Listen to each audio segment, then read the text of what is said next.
আজকে জুয়েলারি মেকিংয়ের জন্য যে দুটো ফ্যাব্রিক সিলেক্ট করে নিয়েছিলাম সেই দুটো হলো রানী আর ইয়েলো। এরপরে রেক্ট্যাঙ্গেল শেপের এরকম শক্ত একটা কার্ডবোর্ড রানী ফ্যাব্রিক দিয়ে মুড়িয়ে দিলাম, তারপরে গ্লু দিয়ে সেটা সেট করে নিলাম। ইয়েলো ফ্যাব্রিক আর এই লেস তিনটে ইউজ করে তৈরি করে ফেললাম এইরকম সুন্দর একটি লকেট।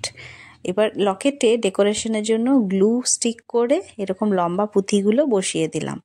তারপরে তার সাথে আরও দুটো পিস এরকম রেডি করে নিলাম কানের দুলের জন্য।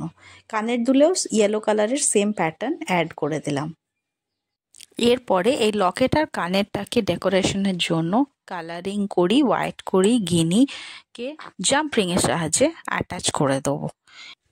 প্রথমেই লকেটের নিচে আর কানের দুলের নিচের অংশতে হোল করে নেব, তারপর একটা জাম্প রিং নেব, জাম্প রিংকে ওটার মধ্যে পরিয়ে তারপরে গিনিটাকে তার মধ্যে সেট করে দেবো। এবার কানের দুলকে কানের সাথে ঝোলানোর জন্য এইরকম হ্যাঙ্গিং টাইপের ক্লিপগুলোকে নিয়ে আবার এর সাথে অ্যাটাচ করে দিলেই রেডি হয়ে গেল কিন্তু কানের দুল। তারপরে লকেটটিকে গলাতে পরানোর জন্য ডলি সুতো নিয়ে নিচ্ছি।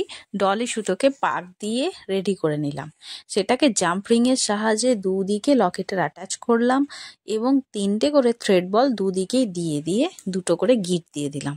ব্যাস রেডি হয়ে গেল কিন্তু লকেটও। এবার লকেট আর কানের পুরো লুকটা ঠিক এরকমই এলো। তোমাদের কেমন লেগেছে কমেন্টে অবশ্যই জানাবে। আমিও একটু পরে দেখে নিয়েছিলাম কানেরটা, বেশ সুন্দর লাগছে কিন্তু।